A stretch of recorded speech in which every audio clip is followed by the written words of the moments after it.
Oi, sou Paulo Marchetti, estou de volta com mais um vídeo, dessa vez para tentar fazer o que é o meu objetivo, botar em prática o que é o meu objetivo com essa série de vídeos a respeito do jornalismo de entretenimento, que é pegar uma produção e analisá-la no contexto geral da sua produção, do roteiro, da redação e de todos esses detalhes, parte técnica.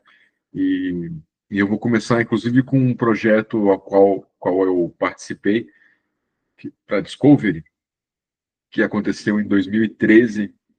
A produção é da Mixer. Fui chamado para. Ele é uma série sobre festivais religiosos aqui na América do Sul e América Central. A gente, além de falar, são várias religiões, né? Foram, acho que, 9 episódios, se eu não me engano.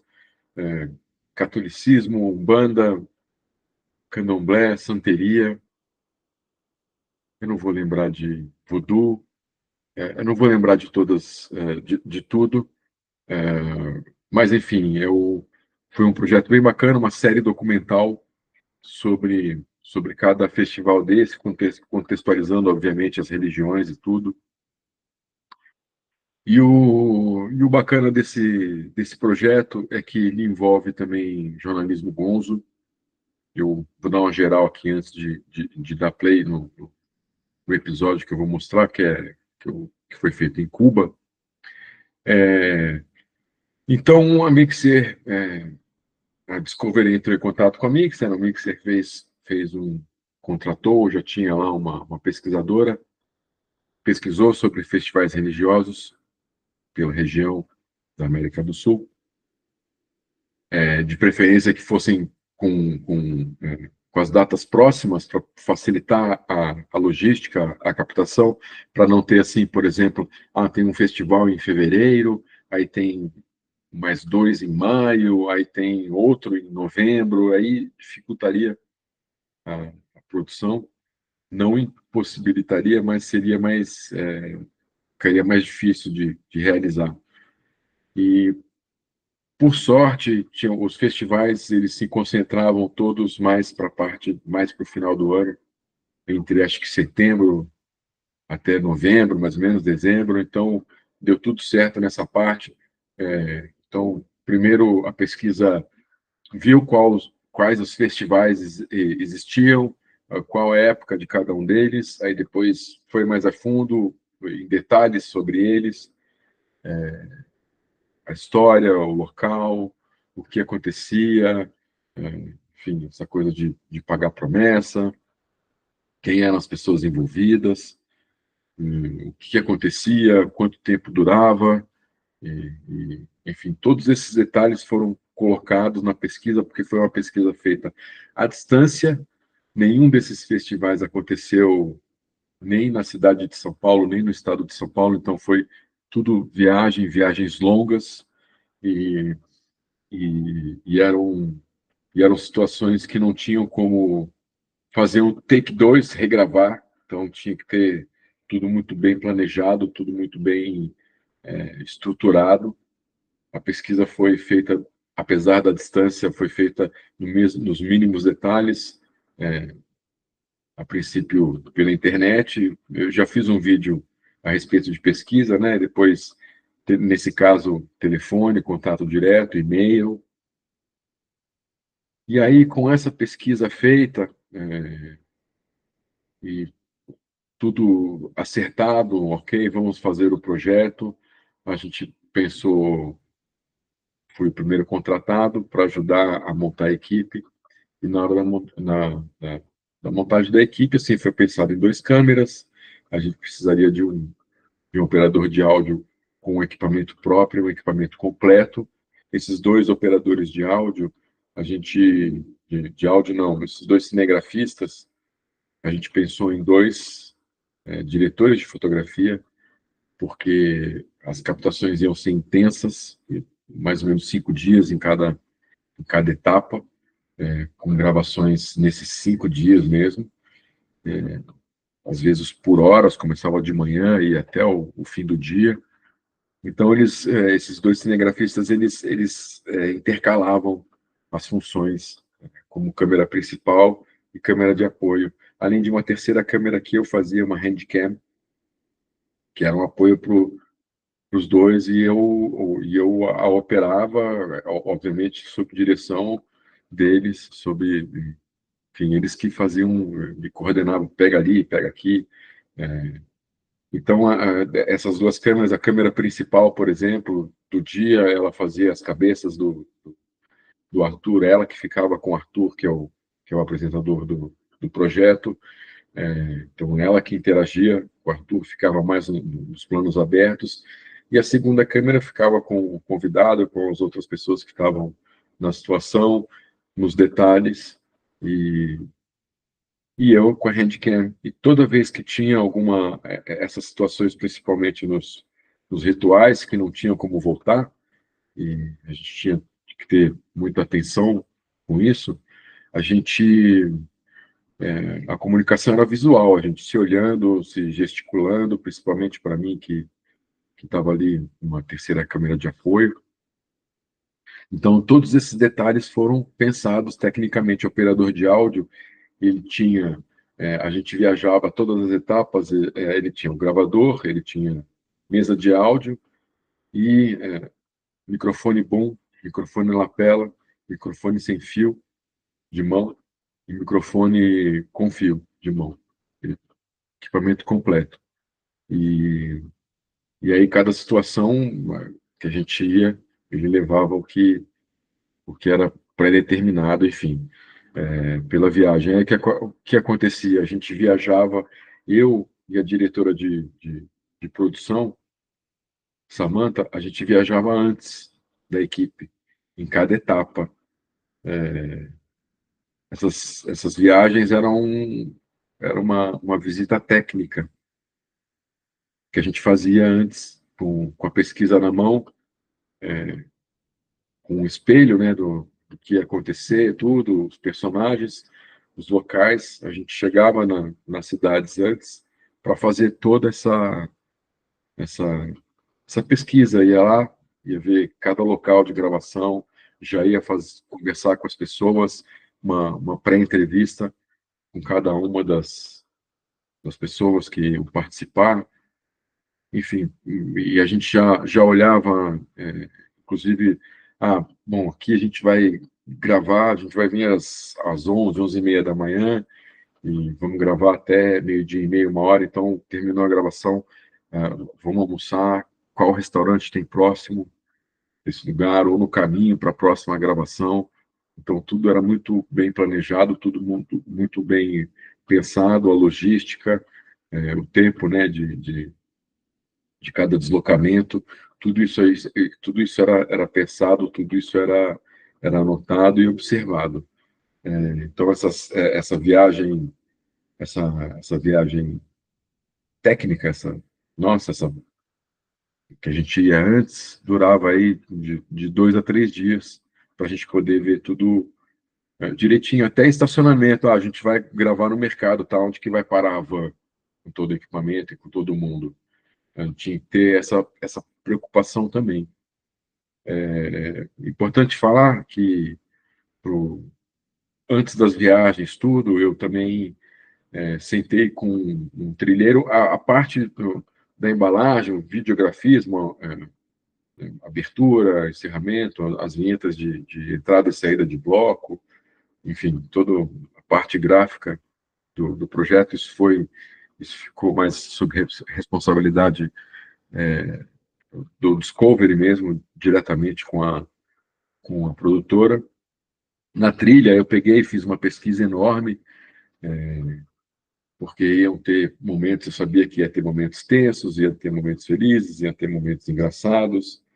Então, eu fiz uma pesquisa de músicas, música clássica, new age, até mesmo referências de pop, rock. Entreguei, fui para o estúdio, para o produtor, para o músico que fez a trilha. A gente sentou, a gente escutou, eu sugeri isso, fiz as sugestões, o que ia acontecer, o que eu precisava, todas aquelas coisas, né? Enfim.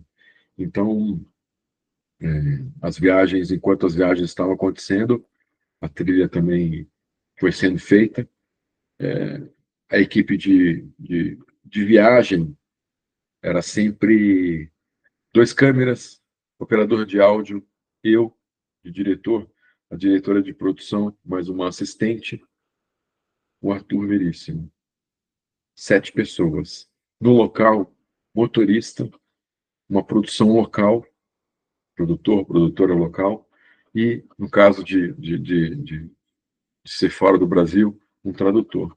Então, era mais ou menos e tinha um logger que viajava com a gente, não ia para as externas, ficava no hotel, recebia os cartões para fazer o ingeste do material bruto, para colocar nos HDs externos. Como eu falei, muita gravação, dia inteiro, 5 dias de gravação, a gente gravava, eu não lembro, coisa de 3 teras, eu realmente não lembro, era muita coisa para gravar e tinha que ter cópia de tudo.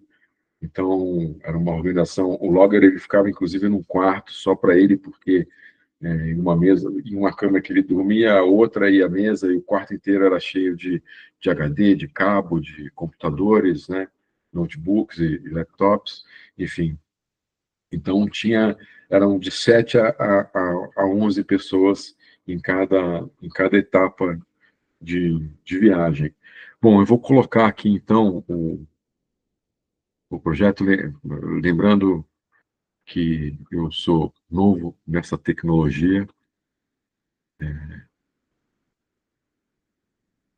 No começo do programa, uma coisa que eu precisava fazer sempre, em todas as etapas, era fazer imagem das cidades, dos locais, imagens diversas. Eu tinha que fazer, além disso, fazer imagens do Arthur caminhando pelas cidades, atravessando a rua, enfim, andando pela calçada. A gente gravava, dependendo do episódio, a gente gravava, acho que de repente até em todos os episódios, o nascer do sol e o pôr do sol, pelo menos 2 vezes, 2 dias. Então, na visita técnica, eu também procurava bons lugares para se fazer o sol nascendo, o sol se pondo, né? Lugares com visual bacana. Essa era uma outra preocupação. Começo dos episódios, o Arthur ele contextualizava nas cabeças, né? Estou aqui em Havana, estou em Cuba, vou acompanhar o Festival de San Lázaro da religião Santeria, eu vou conversar com as pessoas. Participavam diretamente do episódio os populares, que a gente falava com as pessoas na rua, fazia vox, a gente falava com especialistas, antropólogos, enfim, padres religiosos, né, teólogos, e a gente falava com as pessoas envolvidas nos rituais, os pagadores de promessa, enfim, os fiéis, e as mães de santo, pai de santo, padres e freiras, enfim, a gente falava com todo mundo, era como é uma reportagem jornalística, que você precisa ouvir todos os pontos de vista, entender todo o contexto. E era isso que a gente fazia. A gente não só ia para essas etapas para falar só do festival, a gente mostrava o local e contava toda a história de cada festival desse, dos personagens, no caso aí de Cuba, o San Lázaro, quem foi San Lázaro, por que o ritual é feito assim, por que o festival é dessa forma, por que ele acontece assim. Então a gente tinha essa preocupação eu tô com uma cola aqui, por isso que eu estou olhando. A gente tinha essa preocupação de contextualizar a história com isso. Até é bom falar, porque tá aí o jornalismo de entretenimento, que é o entretenimento informativo. Esse é um trabalho puramente jornalístico desse programa. A gente vai lá para mostrar os personagens, falar. Isso aí poderia ser, por exemplo, claro que dentro de um outro contexto, mas poderia ser uma matéria dentro do Jornal Nacional. Vamos ver agora uma matéria sobre um nosso correspondente internacional vai falar sobre santeria, que é uma religião em Cuba, tal. Pronto, vai ser uma matéria de 5 minutos, 7 minutos, poderia ser. Então, isso é puro, Na Fé, ele é puro jornalismo de entretenimento, porque ele informa, é um programa de conteúdo sério, fala de religiões, fala com especialistas, e ser um programa, isso é uma fonte de estudo, né, para quem estuda essa área, conteúdo que dá para analisar, enfim, dá para ter muito conhecimento com esses episódios todos. O legal, não lembro se eu falei, o legal também disso tudo, porque assim, esse programa ele é reality show, porque ele mostra a realidade. Olha, por exemplo, nessa situação, eles estão de costas para as câmeras, num canto da parede. Isso tudo eu já sabia. Eu fui lá, conheci esse Pai de Santo antes, conheci essa casa, perguntei para ele onde vão ser os rituais. Ah, vamos fazer 2 aqui em casa, um aqui em outro lugar. Aí ele me mostrou. Eu perguntei o que vai ter. Ah, vai ter pombo, vai ser assim, eu vou acender um charuto. Todos os detalhes eu precisava saber. Então, quando a gente foi gravar, e a equipe chegando, eu conversava com a equipe, falava: olha, hoje vai ser assim, vai acontecer tal coisa. A gente chegava lá, vê que tem uma luz já ligada por causa do horário. Então, nada foi surpresa para a gente. Teve um momento ou outro que era improviso, mas era um improviso, vou mostrar aí mais para frente, era um improviso positivo, né? De forma positiva para o programa, para o conteúdo do programa. Mas nada disso era surpresa. Pô, vai ficar de costas a câmera, nossa, de frente para a parede, num canto. É isso. E a gente não tem como fazer, como eu falei, não tem como fazer take 2 aí. Ah, não, vamos fazer volta, faz de novo. Não tem como. Então, o bacana desse projeto, como eu estava falando, é que ele é um reality show, grosso modo, né? Não vamos falar reality show porque é take 1, é a realidade, é o que acontece mesmo, de fato. Ele não tem nada encenado aí do que a gente está vendo neste momento. Ele é, ele é ele é um documentário, ele é uma matéria, ele, ele aborda, enfim, por isso que faz dele, e é um jornalismo gonzo, né? Tá aí o Arthur participando de tudo, é, sempre colocando a sua. Esse aí ele tá assim mais assistindo, tá ali do lado tudo, mas tem outros que ele participou, que foi mais intenso para ele, outros rituais, não só desse episódio, mas de outros episódios. Então ele, depois de cada ritual desse, eu pegava depoimento dele, mesmo ele estafado, ele, putz, super cansado, tal, mentalmente e fisicamente. Ele sabia que ele ia dar esse depoimento, porque a gente tinha combinado, ó, depois de cada ritual você vai fazer vai ter que dar o depoimento para a gente pegar as primeiras impressões, isso é importante. Então, tudo, como eu falei, tudo planejado nos mínimos detalhes.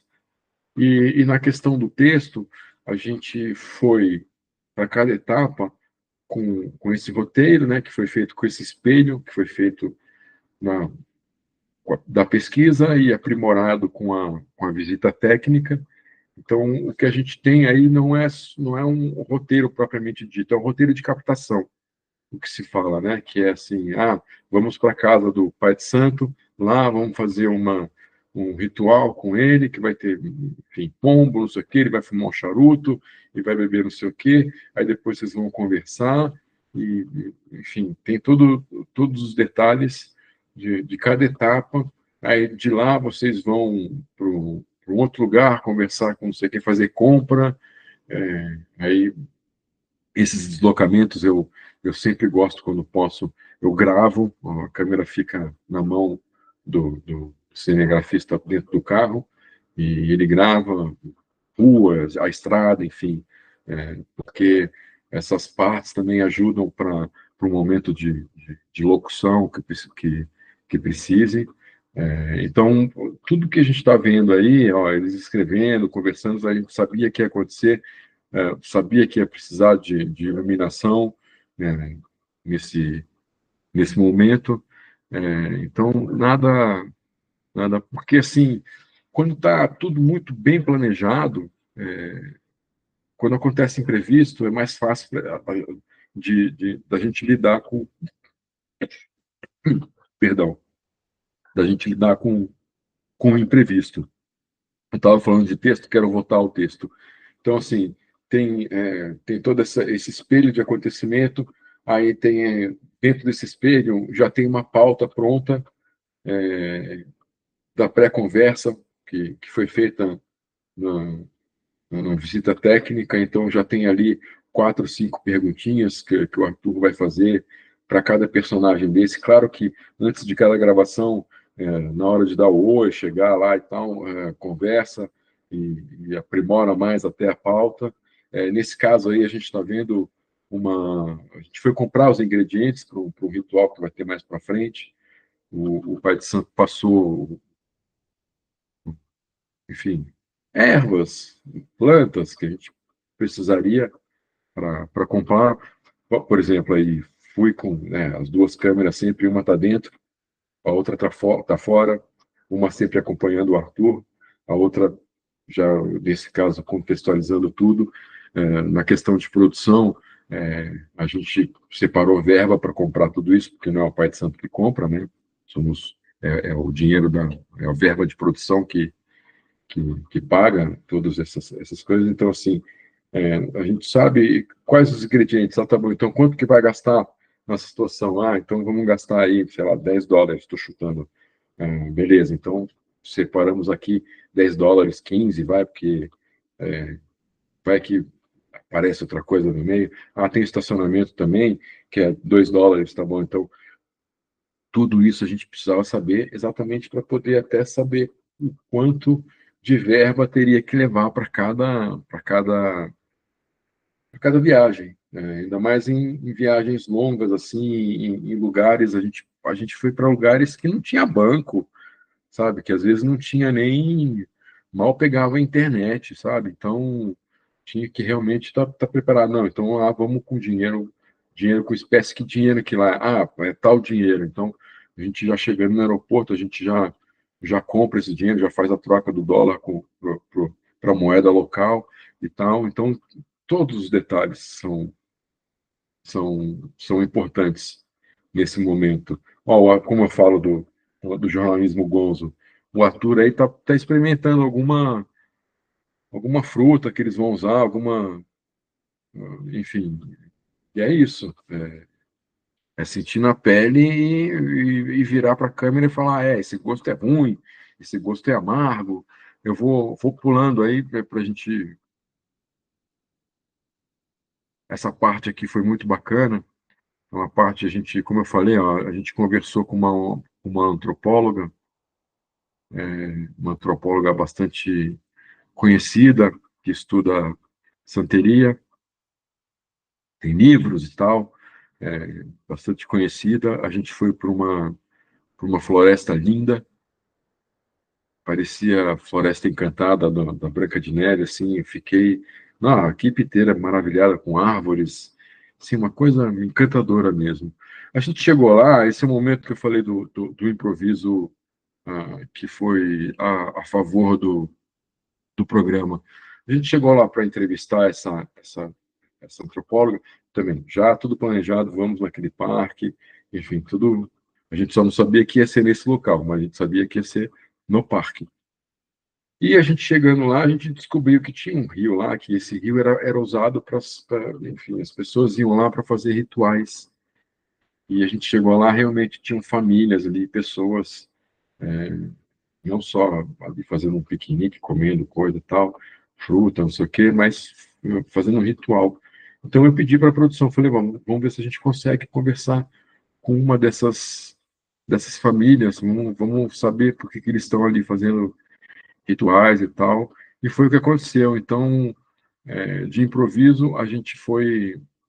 Eu não lembro se essa conversa aconteceu antes ou depois da antropóloga, mas a gente conversou com essa família. Eram era um casal, né? O pai, a mãe e as duas filhas. Essa filha, essa menina aí, acho que ela tinha 13 anos na época, estou falando de 2013, eles estavam fazendo esse ritual porque ela ia fazer um teste, se eu não me engano, para o Bolshoi. E eles foram lá, ou agradecer, se eu não me engano. E foi isso. Ela fez um teste para o Bolshoi, passou, ela ia se mudar, e ela ia para a Rússia, para, enfim, fazer o curso de balé, e eles estavam fazendo esse ritual de agradecimento. Então, a gente também aprendeu e mostrou nessa série que nem todo sacrifício animal dentro desses rituais religiosos são para o mal. Tem muitos sacrifícios que são para o bem, que foi o caso deles aí, e comemorando a vitória sendo e, enfim, dentro do contexto da santeria. Como eu falei, então, todo o planejamento, a gente saiu desse parque, por exemplo, a gente foi almoçar, que ali do lado tinha um restaurante, a gente conseguiu esse momento que foi muito, muito importante, ele foi muito ilustrativo, porque para o que a gente estava mostrando. Aí o Arthur voltando para a casa do Pai de Santo para um outro ritual, eles tiveram uma conversa aqui, não sobre o que vai acontecer agora, mas sobre o principal ritual, que a gente vai para uma locação depois. Aqui, por exemplo, nesse ritual aí, antes de começar, o Pai de Santo fala: "Ó, eu não quero ninguém, vocês afastam, é, não quero câmera perto", tá vendo? Aí o Arthur vira para a câmera e fala: "Olha, então aqui é só a gente, ele pediu para vocês saírem e tal", e a gente fomos nos afastamos. Eu respeitava tudo que era pedido, não pode mostrar, a gente não mostrava, se podia mostrar de longe, que é o caso aí, a gente mostrava também numa câmera no plano aberto e a outra câmera no Arthur. As duas muito bem planejadas em cada ação. Ó, agora ele já chamou, pode vir, já terminamos, agora é a ação que vai direto com o Arthur. Então ele participava dessas. Aqui, ó, é um exemplo do quanto ele tá desgastado emocionalmente, fisicamente, e ele dando o relato do que foi esse ritual para ele. Aqui é um outro ritual também, mesma coisa. Vários rituais, era isso a intenção do programa, mostrar tudo isso. Isso aí era um preparo, isso é um pré, é um pré. Ó, depois a gente foi no centro de Havana, nessa catedral linda, conversar com esse padre e saber de São Lázaro, o lado católico de São Lázaro, né, o lado de Santeria, e o lado católico, então ele explica. E a gente, claro que a gente pergunta, né, mas tem, tem confronto, é ruim para vocês? Não, não, de jeito nenhum, a Santeria está lá, faz os rituais que faz, tem toda a peregrinação, tudo, cada um cuida do seu contexto, então não tem nada. Mas, como eu falei, é um programa jornalístico, é preciso mostrar todos os pontos de vista, a história completa, o contexto inteiro. Então, esse é um importante exemplo de jornalismo de entretenimento. Aí é um momento que ele foi fazer uma tatuagem. O curioso é que na visita técnica, quando a gente foi conhecer esse tatuador, e a gente percebeu que ele estava com uma havaiana, e a havaiana com a bandeira do Brasil. E a gente, nossa, você aqui em Havana e tal. Ele falou, não, o turista brasileiro me presenteou e tal. Aí ele fez essa. Tudo isso que a gente fez foi o preparo para esse dia, que é o dia o dia de São Lázaro, que as pessoas chegam, tem gente que vem caminhando aí para a igreja, que é para essa etapa final, caminha há dias, tem gente que anda de joelho, é, tem gente que vem se arrastando.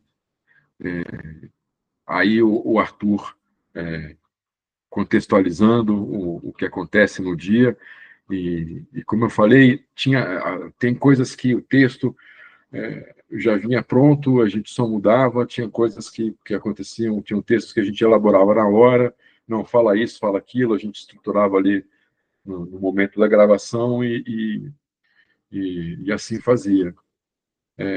Porque é ali, às vezes a gente estava com o texto, com uma pauta pronta, e a gente chegava no local e via que ia mudar, mesmo com a visita técnica, que ia mudar tudo, porque, enfim, no Círio de Nazaré, por exemplo, eram muitas pessoas. A gente foi lá num centro onde ao lado da igreja, onde recebia os peregrinos, os pagadores de promessa, com os pés cheios de bolha.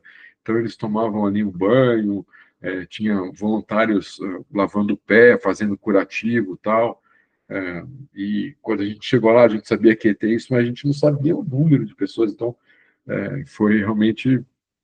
Olha, tá vendo? O rapaz ele veio praticamente sentado até a igreja. O Arthur sentava. Isso aí, a produção,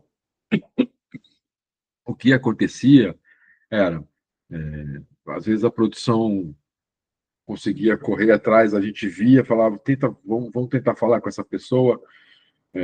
A produção chegava perto, falava, ó, a gente está aqui com a equipe de televisão, podemos conversar e tal.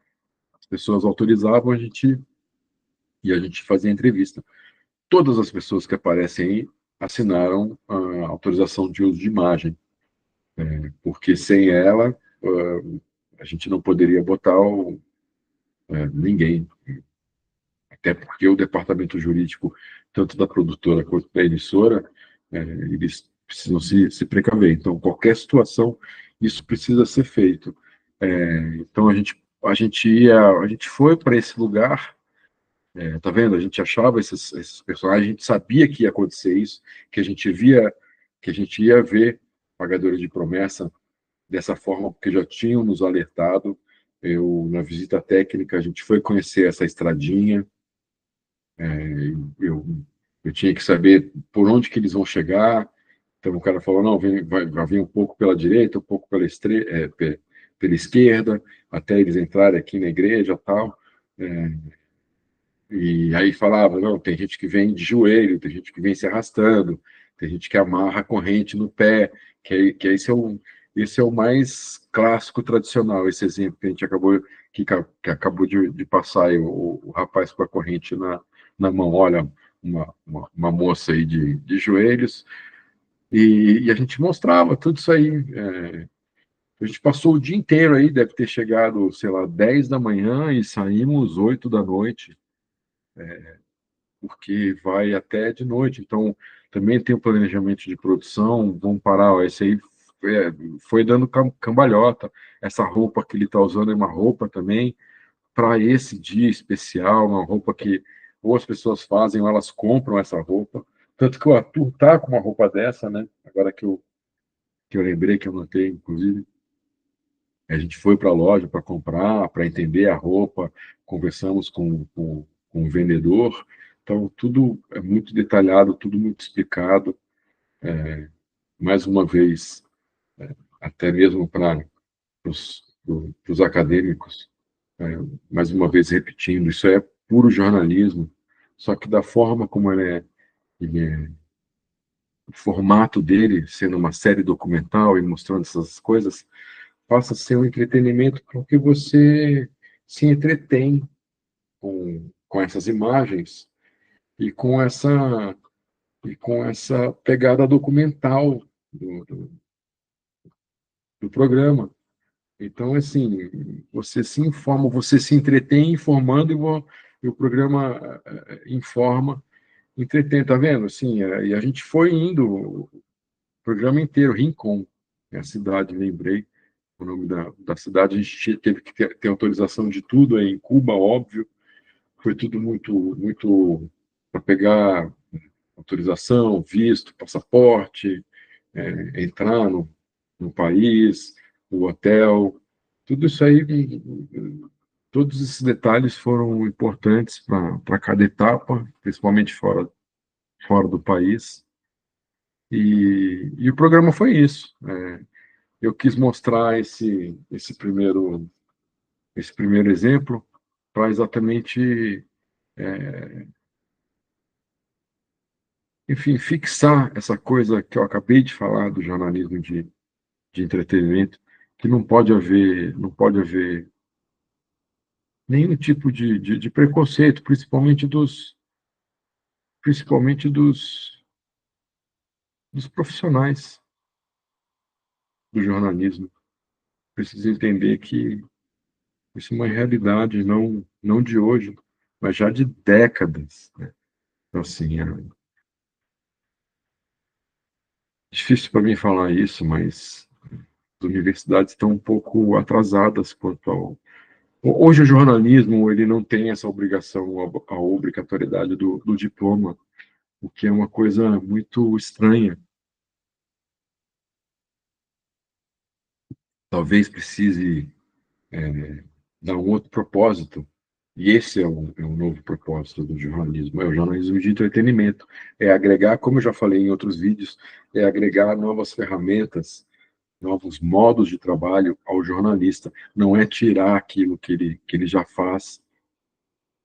E o que ele já faz, o que ele faz há muito tempo, não é um atraso, não é passado, é o trabalho de jornalista, estar na redação, ir atrás da notícia, apurar esse tipo de coisa. Mas você vê que o Na Fé é exatamente isso, é um jornalismo investigativo. Vamos lá ver de perto o que acontece mesmo, vou lá sentir na pele para ver se é isso mesmo, sabe? E vamos conversar com todas as partes para ver, enfim, qual é o impacto da, daquele festival, daquele ritual nas pessoas, na sociedade, e é isso que essa série traz. Então é importante ter esse olhar para esses projetos de documentário, série documental, filmes biográficos, séries biográficas, e eu venho então com outros exemplos e outros vídeos. Quero agradecer mais uma vez a companhia para a gravação enfim, para assistir esse vídeo. Eu espero que eu tenha ajudado de alguma forma para que se interesse por esse universo do jornalismo, rádio, TV, internet, jornalismo de entretenimento, comunicação, para quem gosta de texto, criação de conteúdo. Tudo isso aí eu pretendo mostrar, como eu mostrei hoje, sempre, é, sempre ilustrando essas explicações com exemplos práticos, porque no dia a dia o que interessa é realmente a praticidade. A graduação, ela tem que nos preparar para o mercado. E a pós-graduação nos prepara para uma vida acadêmica, tem que olhar mais para a teoria, mas a graduação ela precisa olhar mais para a prática e preparar melhor o estudante, o aluno, para o que ele vai encontrar no mercado. E se ele se interessar, ele continua a vida acadêmica, que vale a pena, fazendo extensão e indo para a parte mais teórica. Então, mais uma vez, agradeço a companhia, aguardo você no próximo vídeo e de pouco em pouco eu vou preenchendo a playlist Jornalismo de Entretenimento, tá na descrição do vídeo, é só acompanhar. Então, agradeço e até o próximo.